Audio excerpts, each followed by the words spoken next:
안녕하세요. 크리스탈과 함께 책 읽는 시간입니다. 오늘 함께 하실 작품은 톨스토이의 부활입니다.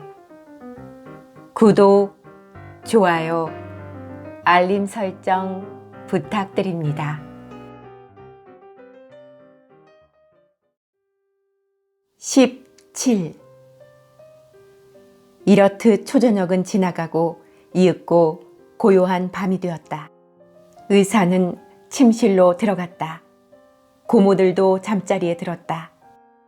지금쯤 마트로나 파블로브나가 고모들의 침실에 가 있어 하녀방에는 카추샤가 혼자뿐이라는 것을 레흐 류도프는 잘 알고 있었다.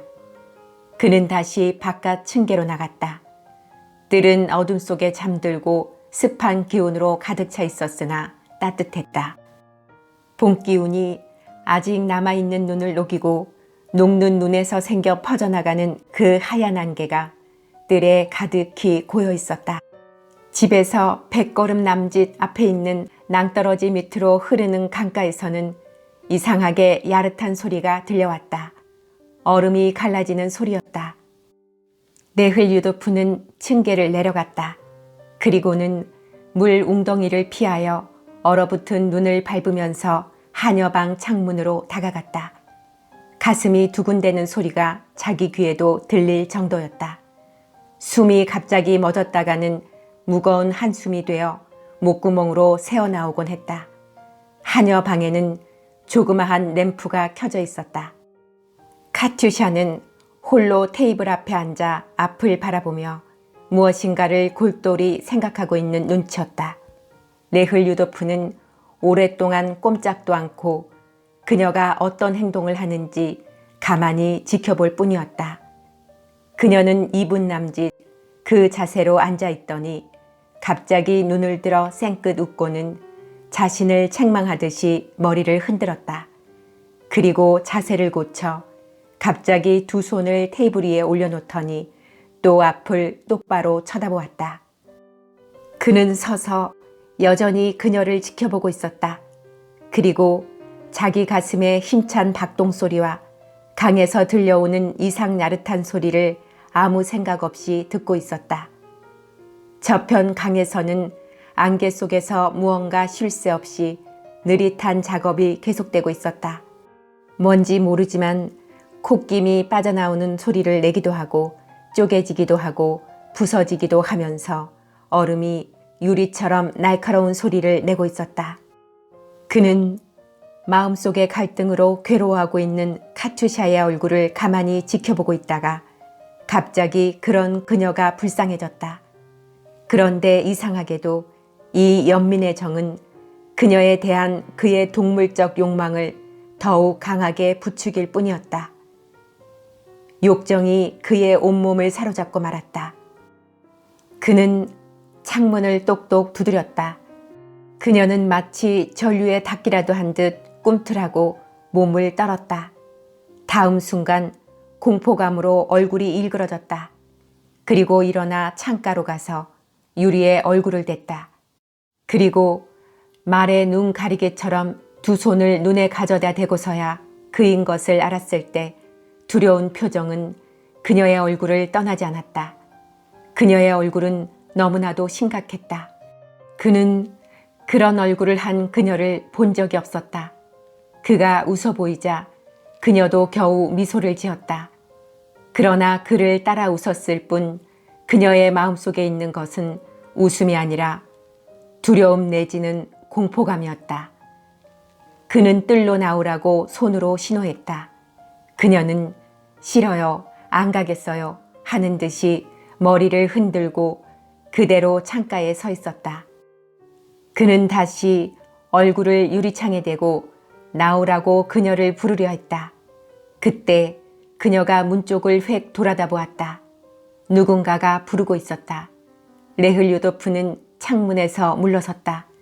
안개가 무섭게 끼어 있었기 때문에 집에서 5걸음만 물러나니 창문은 보이지 않고 검실검실한 커다란 것이 막아서서 그 속에 램프빛이 불그레하고 큼직하게 번져 보일 뿐이었다.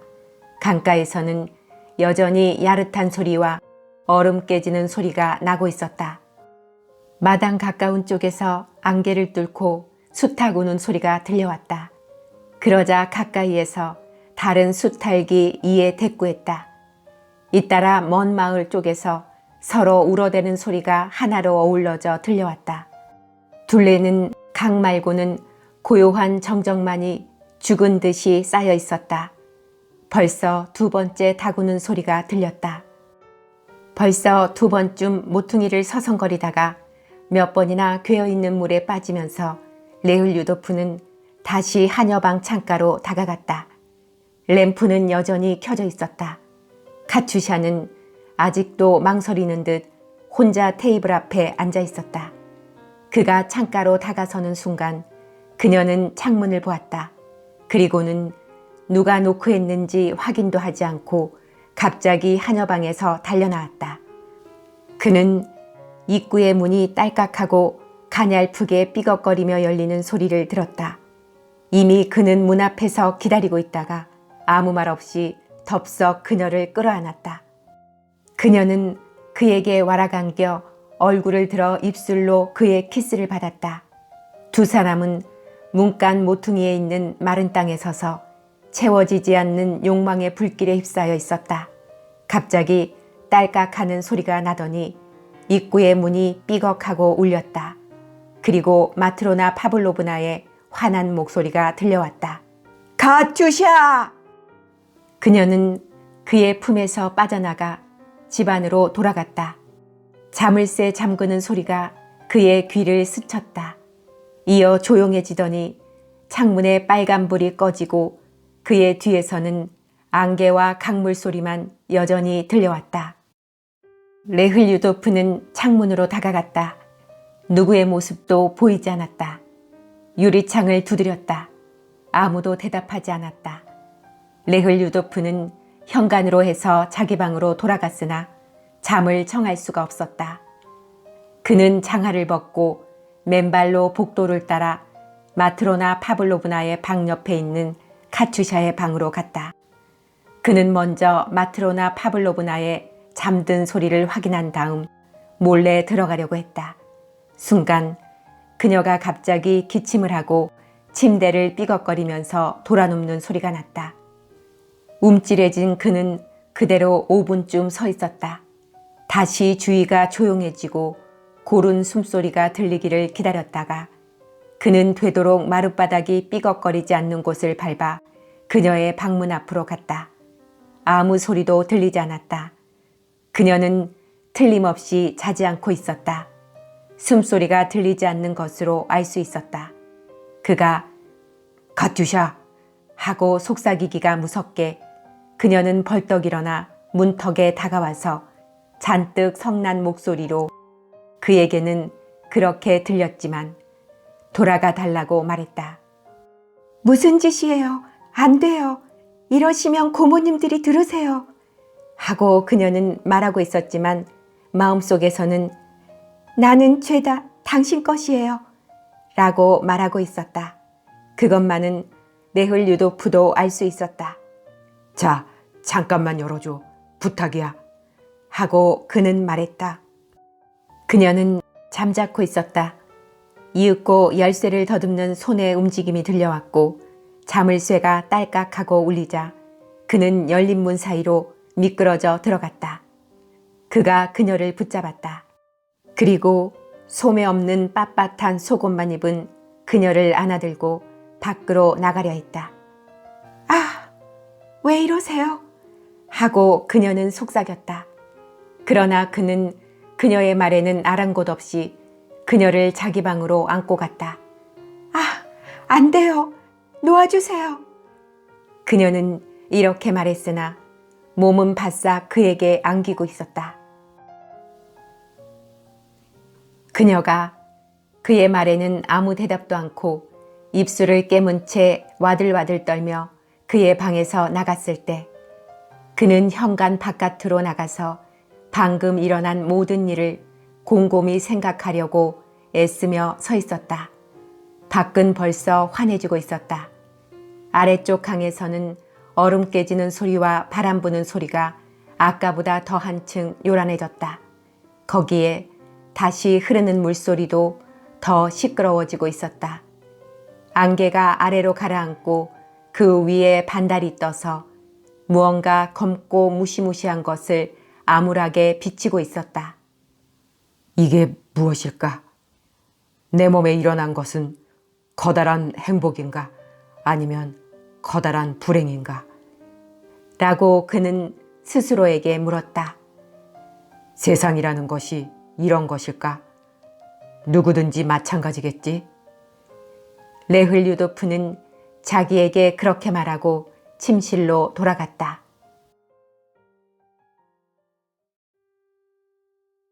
18. 이튿날 눈부신 차림으로 쾌활한 셈보크가 레흘 유도프를 찾아 고모집에 들렀다. 그의 우아한 태도며 상냥함, 쾌활함과 대범함, 그리고 드미트리에 대한 우정은 집안 사람들을 완전히 사로잡기에 충분했다. 그의 대범함은 고모들의 마음을 완전히 사로잡았지만 때로는 너무 과장되어 그녀들을 의아하게 만들었다.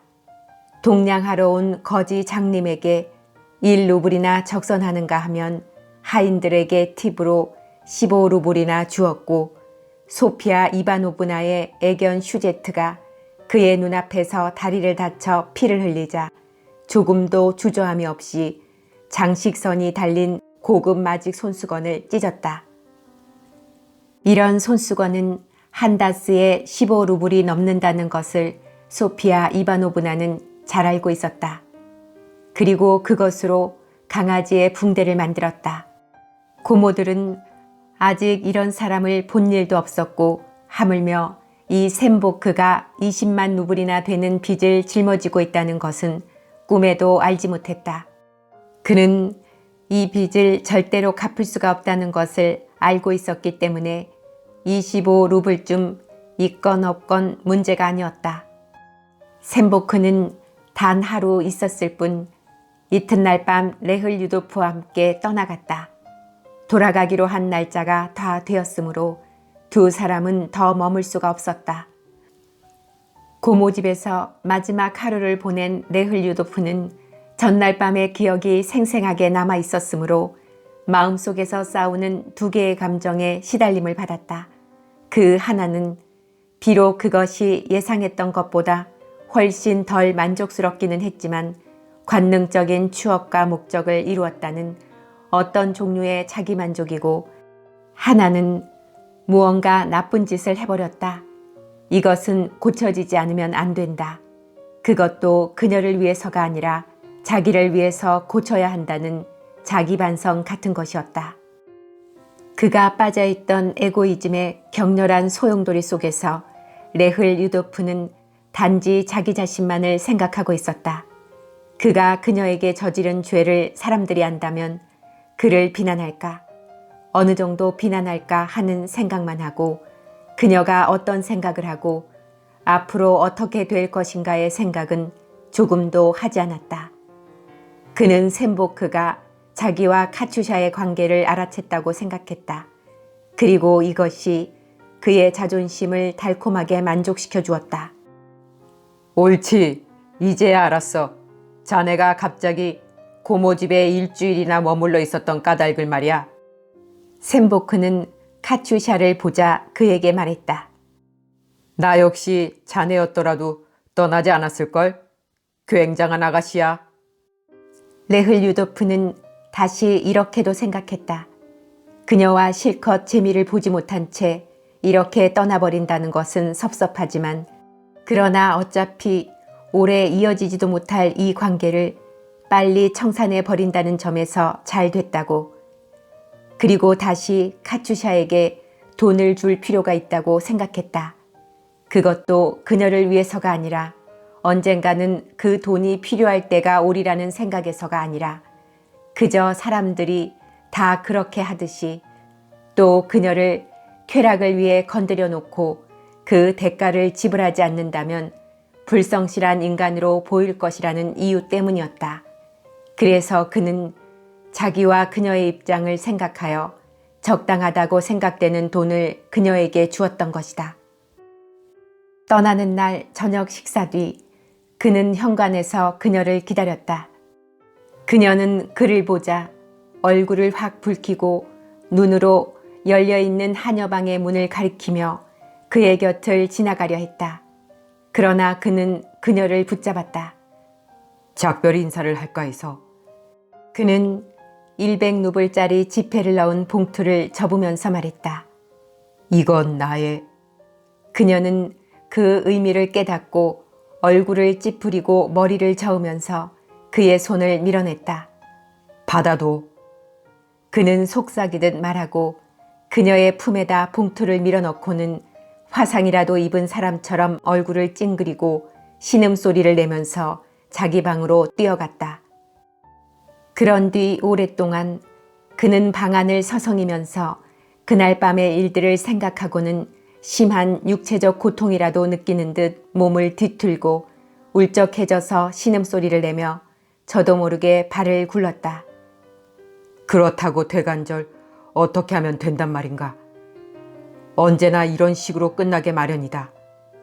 셈보크의 말을 들으면 그 사람은 가정교사 사이에서 이런 일이 있었다고 했고 그리샤 삼촌도 그랬었고 아버지 역시 시골에 살 때 시골 처녀에게 미젠카라는 사생아를 낳게 해서 지금도 그 아이는 잘 살고 있지 않은가. 모두들 그렇게 하고 있다. 그러니 이것은 잘못된 일이 아니야. 그는 이런 식으로 스스로를 달래보았으나 아무래도 마음이 편하지 않았다. 이 추억은 그의 양심을 불태웠다. 마음속 가장 깊은 곳에서 그는 자기가 참으로 추악하고 비열하고 잔혹한 행위를 했다는 것, 그리고 이 행위의 의식 때문에 남을 비난하기는커녕 사람들의 눈도 똑바로 쳐다볼 수 없다는 것을 알고 있었다. 예전처럼 자기를 훌륭하고 고상하고 너그러운 청년이라고 생각한다는 것은 꿈에도 생각 못할 일이었다.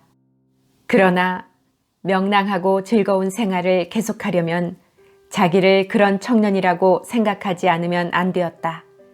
그리고 그것을 위한 방법은 단 한 가지, 그녀와의 일들을 생각하지 않는 일이었다.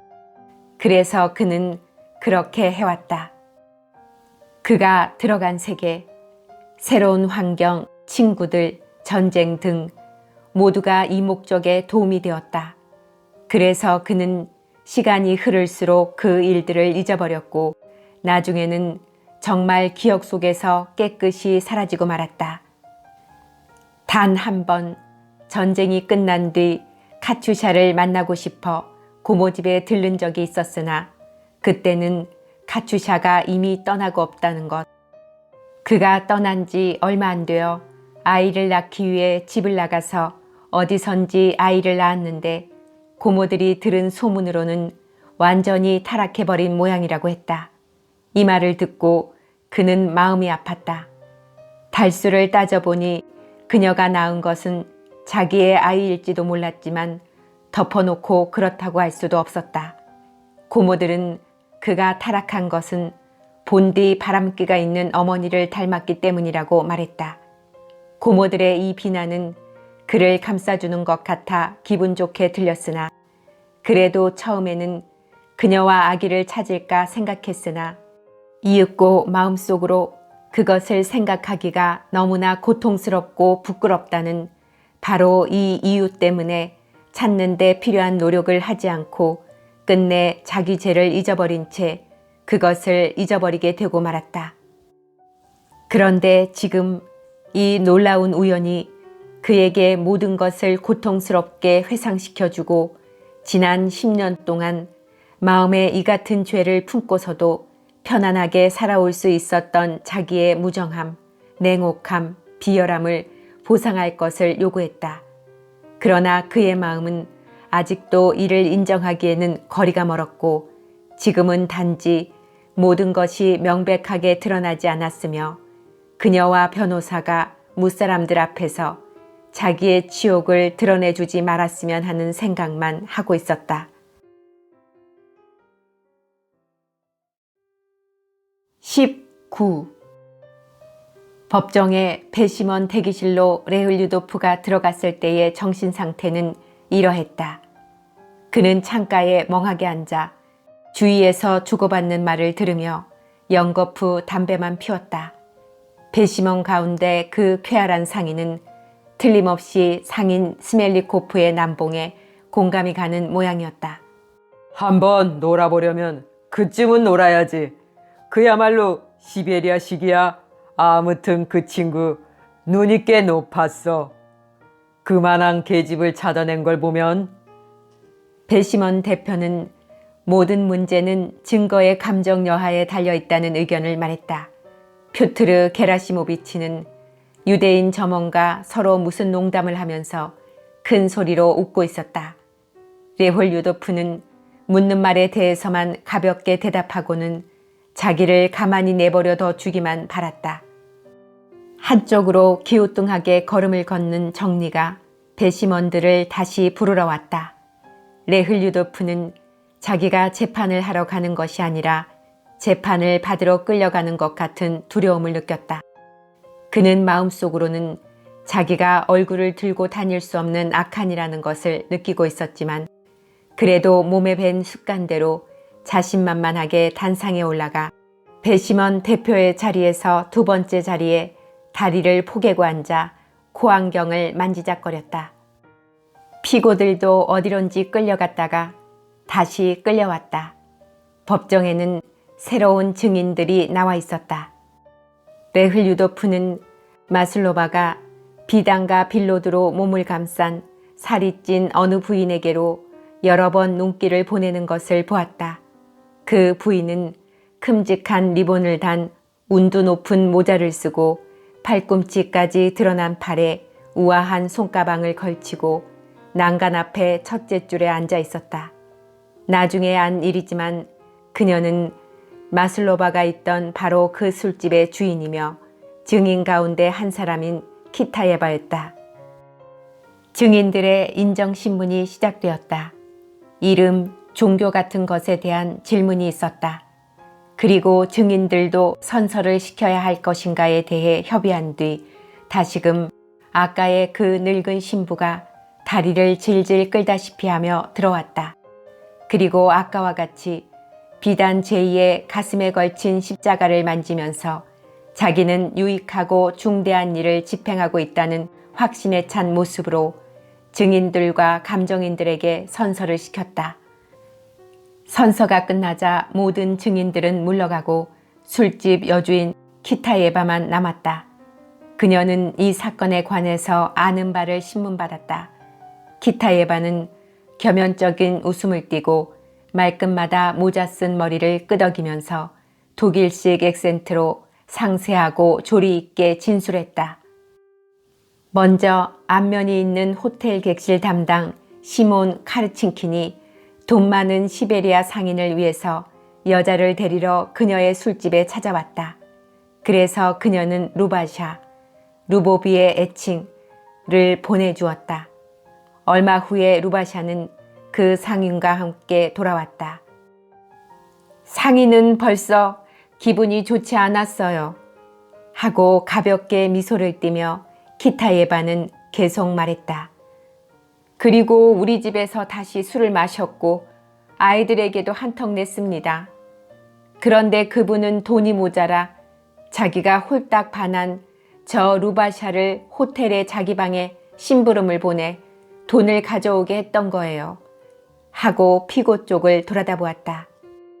레흘유도프는 이때 마슬로바가 보일락말락 웃는 것을 본 듯 했는데 그런 미소는 어쩐지 좋은 인상을 주지 못했다. 야릇한 증오감과 동정이 뒤섞인 감정이 그의 가슴 속에 솟아올랐다. 마슬로바에 대해서 증인은 어떤 생각을 가지고 있습니까? 마슬로바의 변호인으로 지명된 판사보가 얼굴을 붉히고 머뭇거리면서 물었다. 더할 나위 없이 좋은 아이죠. 하고 키타예바는 대답했다. 교양도 있고요. 좋은 가정에서 자랐기 때문에 프랑스어도 할 줄 안답니다. 이따금 지나치게 술을 많이 마시는 일은 있어도 정신을 잃는 일은 없습니다. 정말 착한 아이예요. 카츄샤는 가만히 여주인을 보고 있더니 문득 배심원 쪽으로 눈을 돌려 레흘 유도프의 얼굴에서 시선을 멈추었다. 순간 그녀의 표정이 심각해지더니 험악해졌다. 험악한 한쪽 눈은 역시 사팔눈이었다. 이상하게 번들거리는 그녀의 두 눈은 꽤 오랫동안 레흘 유도프를 바라보고 있었다. 순간 그는 겁이 덜컥 났으나 그래도 흰자위가 허옇게 빛나는 그 사팔눈에서 눈을 뗄 수가 없었다. 얼음 깨지는 소리, 짙은 안개가 자욱하게 낀 무서운 밤이 그의 머릿속에 되살아났다. 새벽녘에 떠올라 무언가 시꺼멓고 무서운 것을 비추어내던 거꾸로 걸린 반달이 특히 생생하게 기억에 떠올랐다. 그를 향해 보고 있는 것 같기도 하고 그의 옆을 보고 있는 것 같기도 한 까만 두 눈이 그때의 그 시커멓고 무서운 것을 다시 눈앞에 떠오르게 했다. 눈치챈 모양이로군. 하고 그는 생각했다. 레흘 유도프는 아프게 얻어맞은 것처럼 몸을 움츠리고 욕설이 터져나오기를 기다렸다. 그러나 그녀는 조용히 한숨을 쉬고 다시 재판장을 바라보기 시작했다. 레흘 유도프는 안도의 숨을 내쉬었다. 아, 빨리 끝나라. 하고 그는 생각했다. 그는 이때 사냥터에서의 기분을 느끼고 있었다. 상처 입은 새를 죽여버려야 할 때 경험하는 끔찍하고 불쌍하고 화나는 그런 기분을. 아직도 죽지 않은 새가 꿈틀거리고 있을 때 오히려 불쌍해서 빨리 죽여 잊어버리고 싶은 충동처럼 레흘 유도프는 지금 증인들의 진술을 들으면서 이런 복잡한 감정을 느끼고 있었다. 20. 그러나 공교롭게도 사건 심리는 오래도록 계속되었다. 증인들 하나하나의 신문이 끝나고 감정인의 신문도 끝났다. 여느 때와 같이 검사보와 변호인이 거드름을 피우며 쓸데없는 질문을 한 후 재판장은 배심원들에게 증거물을 검사하도록 명령했다. 증거물은 다이아몬드 반지와 독극물을 분석한 시험관으로 그 물건들은 잘 봉인되어 조그마한 딱지가 붙어 있었다. 배심원들이 그 물건들을 검사하려고 했을 때 검사보가 다시 일어나서 증거물을 검사하기 전에 의사의 검시 보고서를 큰 소리로 낭독해달라고 요구했다. 될 수 있는 대로 빨리 사건을 끝내버리고 그 스위스 여자한테 가고 싶은 재판장은 그러한 서류의 낭독은 지루하기만 할 뿐 식사 시간을 늦추는 결과밖에 없다는 것을 잘 알고 있었다. 또한 검사보가 그 낭독을 요구한 것은 그렇게 할 수 있는 권리를 가지고 있음을 인식시키는 데 지나지 않는다는 것도 잘 알고 있었으나 거절할 수 없는 일이라 어쩔 수 없이 승낙했다. 서기는 서류를 꺼내 또다시 L과 R 발음이 정확하지 않은 맥 빠진 목소리로 읽어나가기 시작했다.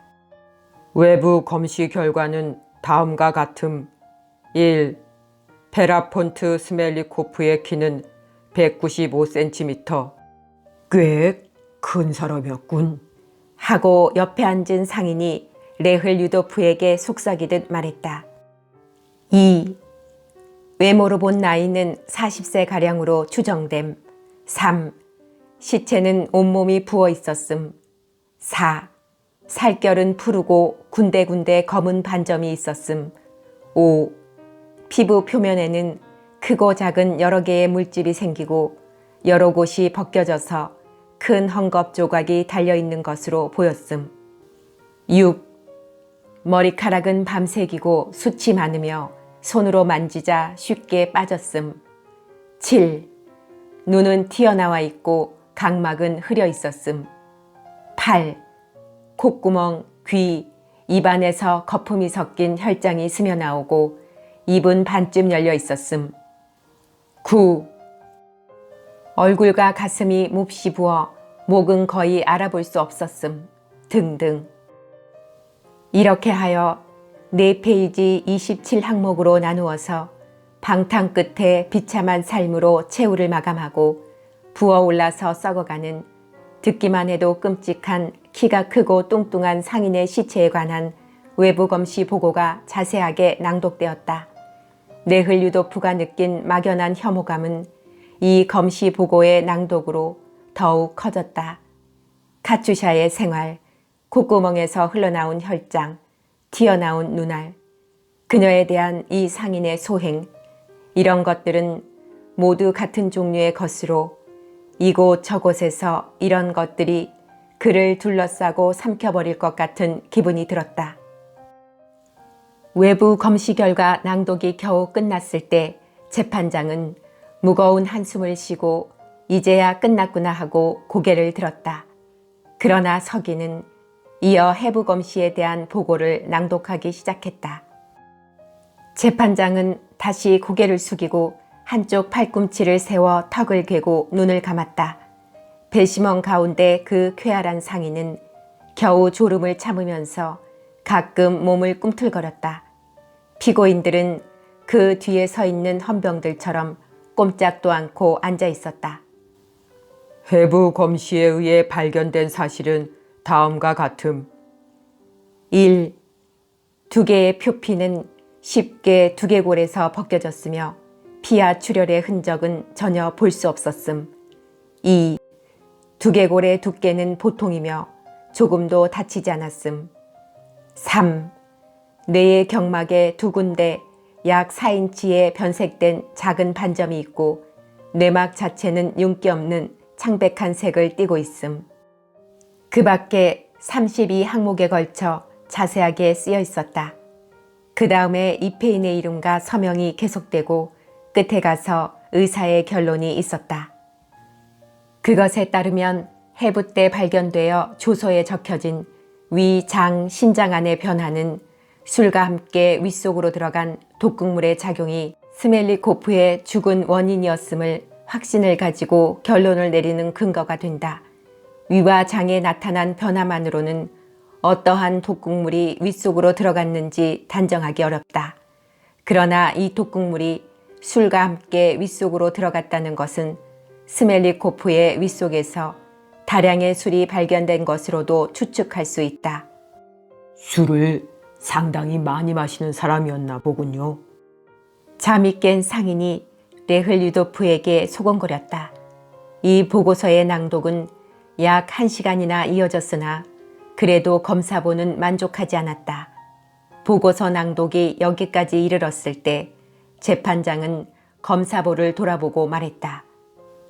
내장 해부 보고는 필요가 없다고 생각되는데요. 아니, 그 보고서를 낭독시켜 주시기 바랍니다.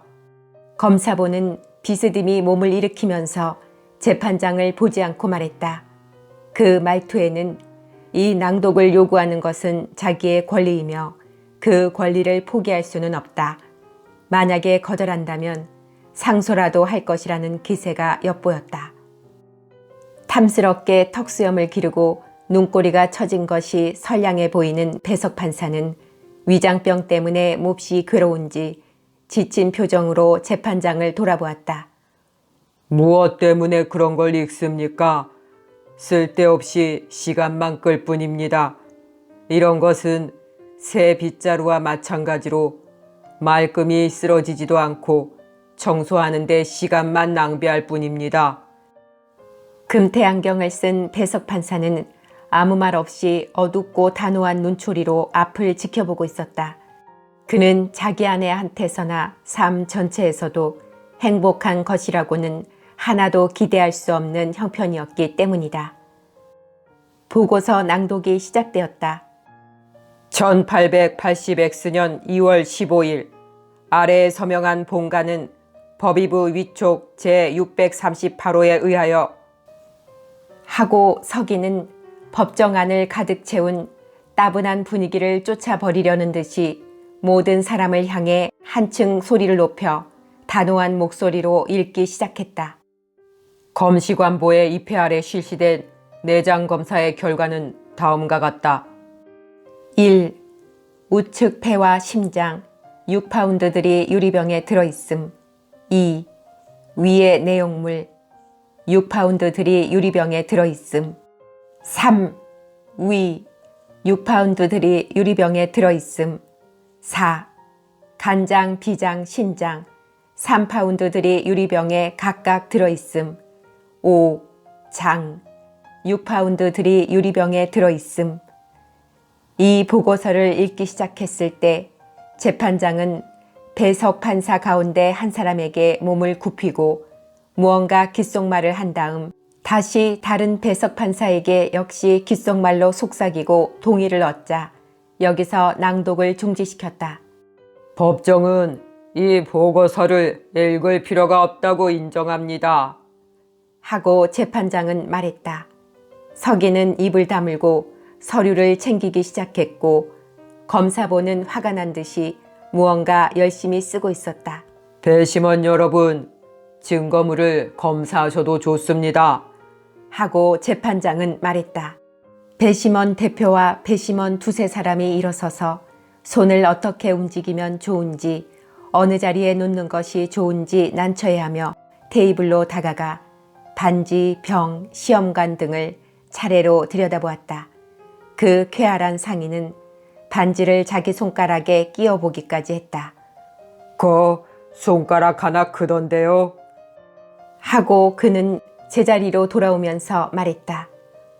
웬만한 오이보다는 굵던데요. 독살당한 상인을 옛날 이야기책에 나오는 무슨 호걸처럼 생각하고 혼자 재미있어 하는 모양이었다.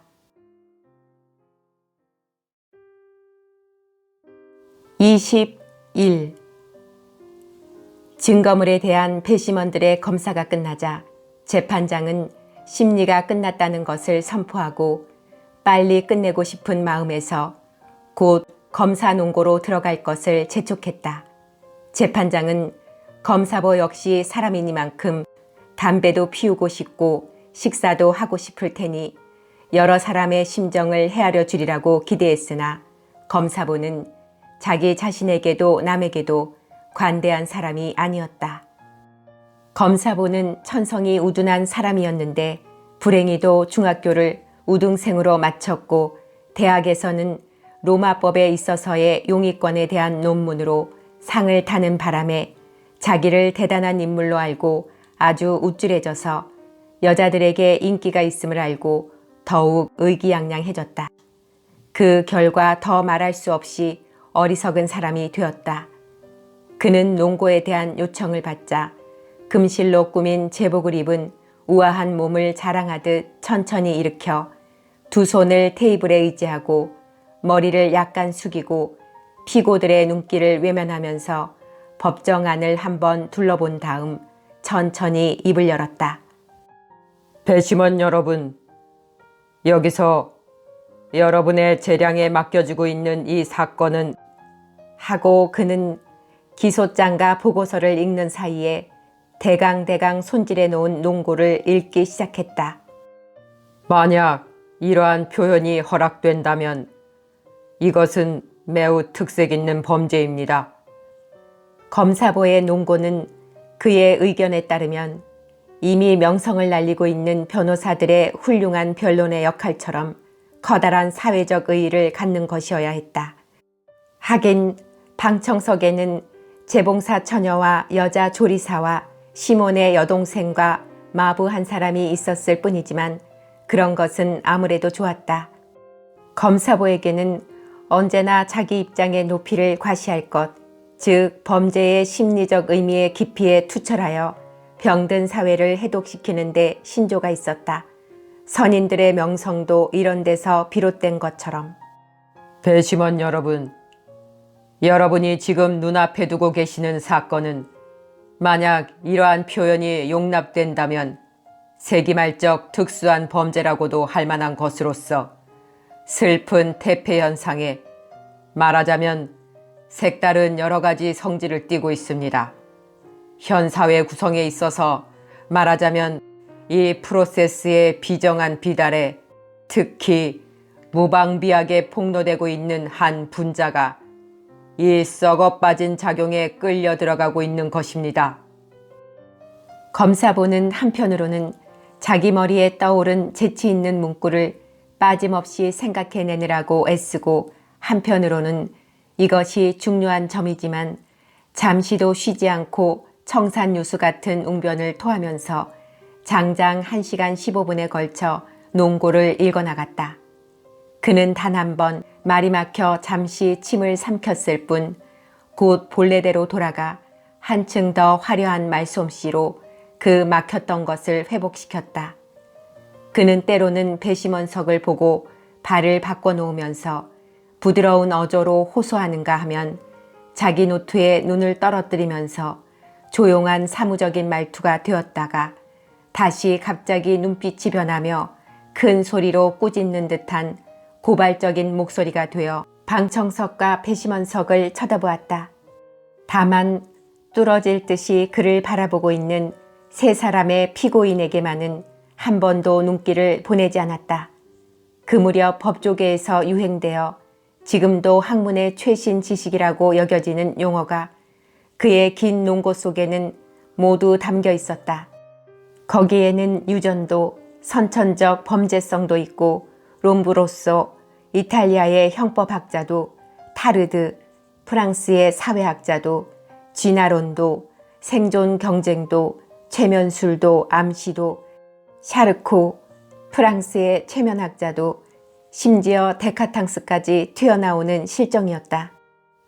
검사보가 단정한 바에 의하면 장사꾼 스멜리코프는 인정 많은 성격을 지닌 늠름하고 순정적인 러시아인 타입으로 그의 의심할 줄 모르는 너그러움 때문에 타락한 사람들의 소나기에 들어가 희생되었다는 것이었다. 검사보는 시몬 카르친키는 농노제도의 전형적인 산물로 교육도 못 받았고 생활 방식도 없고 종교마저 갖지 않은 삐뚤어진 사람이고, 그의 정부인 예부 피비아는 유전의 희생자로서 변질자의 온갖 특징을 엿볼 수 있으나 이 범죄의 주요한 원동력은 데카탕스의 저질 현상을 대표하는 마슬로바라고 생각했다. 저 여자는 하고 검사보는 그녀 쪽은 아예 보지도 않고 말을 이었다. 교육도 받았답니다. 그것은 이 법정에서 여주인의 증언으로 우리는 알았습니다. 저 여자는 읽기와 쓰기를 할 줄 알 뿐만 아니라 프랑스어까지 알고 있습니다. 저 여자는 고아인 까닭에 이미 범죄의 싹을 지니고 있었던 것이라 생각됩니다만, 지식 계급의 귀족 가정에서 자라났으므로 올바른 노동으로 생활할 수가 있었을 것입니다. 그런데 그 은혜를 저버리고 스스로의 욕망에 몸을 던져 그것을 채우기 위해 술집에 들어갔으며, 그리하여 그 교양을 무기로 동료 여자들을 누르고 인기를 얻었습니다. 그리고 배심원 여러분, 여주인의 증언으로 사실이 드러났듯이 마슬로바는 최근 과학적으로 연구되어 특히 샤르코 학파에 의해 밝혀지고 있는 암시로 알려진 신비적인 힘에 의하여 손님을 유혹하는 기술을 터득하여 인기를 누렸습니다. 이 기술로 저 여자는 러시아 민화의 호걸, 선량하고 사람을 잘 믿는 전설 속의 주인공 사드코와 같은 손님을 농락하고 그 신뢰를 이용하여 먼저 돈을 훔치고 끝내는 무정하게 그의 생명을 살해했던 것입니다. 아니, 저 친구 너무 우쭐해진 것 같은데.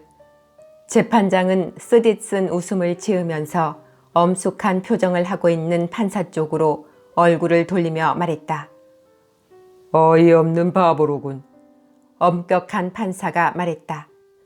배심원 여러분, 검사보는 그런 줄도 모르고 날씬한 허리를 우아하게 꿈틀거리며 말을 이어나갔다. 이 피고인들의 운명은 여러분들의 손에 달려 있습니다. 아울러 어떤 의미에서는 사회의 운명 역시 여러분의 손에 달려 있습니다. 그것은 여러분의 판결에 의해 사회가 영향을 받기 때문입니다. 바라건대 이 범죄의 의미와 마슬로바와 같은 병원체에 의하여 사회에 끼치는 위험을 충분히 헤아리셔서 이 사회를 감염으로부터 지켜주시고 이 사회에 죄 없고 선량한 사람들의 감염으로부터 자주 발생하는 파멸로부터 지켜주시기 바랍니다.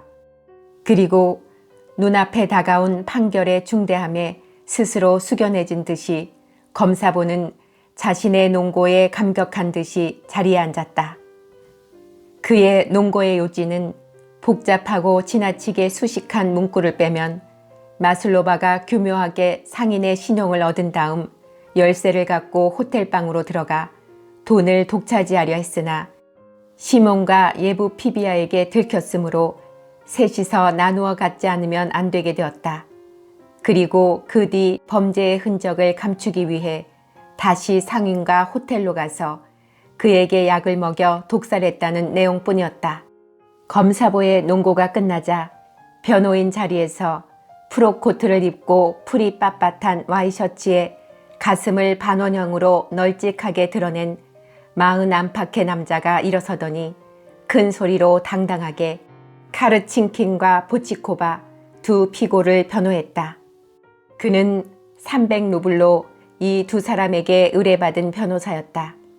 그는 두 사람을 변호하고 모든 죄를 마슬로바에게 뒤집어 씌웠다. 그는 마슬로바가 돈을 훔칠 때 보치코바와 카르친킨이 같은 방에 있었다는 그녀의 진술을 물리치고 독살범이라는 죄상이 뚜렷이 드러난 사람의 증언 따위는 전혀 믿을 가치가 없다고 주장했다. 다시 변호사는 두 사람이 지닌 2,500루블의 돈은 때로는 하루에 3루블에서 5루블의 팁을 손님에게 받았을 정도로 근면하고 성실한 이들이 저축해서 번 돈일 것이라고 말했다.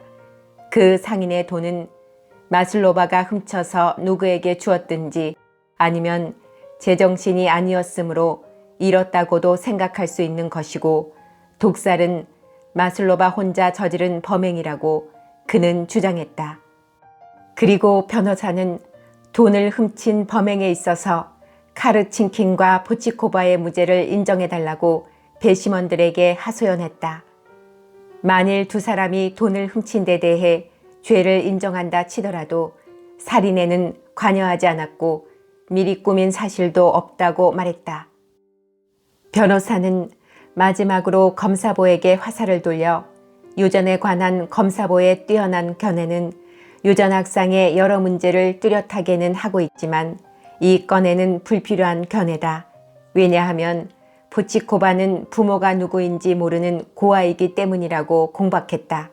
검사보는 몹시 기분이 상한 표정으로 노트에다 무언지 써놓고는 경멸하는 듯한 표정으로 어깨를 움츠리며 어이없어 했다. 곧 마슬로바의 변호인이 일어나 조심조심 더듬거리며 변호를 시작했다.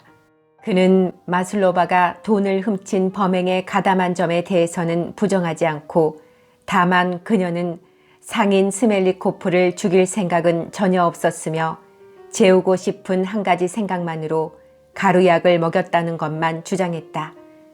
그는 웅변 재주를 자랑하려고 마슬로바는 남자에 의해 타락의 길로 빠져들어간 것이고 그 남자는 아무런 벌도 받지 않고 억울하게 그녀만이 모든 무거운 짐을 짊어지지 않으면 안 되었다는 사실에 변론을 시도했으나 심리적 분야에 대한 그의 긴 논고는 지루하여 듣는 사람 모두가 얼굴을 붉히고 말았다. 그가 남자의 비정과 여자의 무력함에 대해서 어물어물 논하기 시작했을 때 재판장은 그를 도와주려는 심정에서 사건의 본질에서 너무 벗어나지 말라고 주의시켰다. 이어서 다시 검사보가 일어나 첫 번째 변호사에 대해 유전에 관한 자기의 의견을 옹호했으며 보치코바가 비록 부모가 분명치 않은 고아였다 할지라도 유전학설의 진리는 그것으로 조금도 손상되는 것이 아니다. 왜냐하면 유전의 법칙은 과학에 의해 완전히 기초가 확립되어 있는 것이며 우리들은 유전에서 범죄의 인자를 찾을 수 있을 뿐만 아니라 범죄에서 유전 인자를 끌어낼 수도 있기 때문이라고 공박했다. 마슬로바가 가상의 유혹자, 그는 특히 가상이란 말을 독살스럽게 표현했다.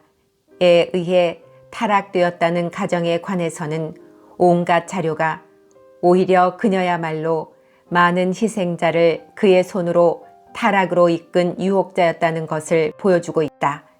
이렇게 큰 소리를 치고 그는 아주 거만하게 앉았다. 이어서 피고인들의 진술이 허락되었다. 부치코바는 아무것도 모르며 아무 일에도 관여하지 않았다는 것만 되풀이했고 모든 것이 마슬로바 혼자서 한 일이라고 끈덕지게 주장했다. 시몬은 단지 몇 번 이렇게 되풀이했을 뿐이었다.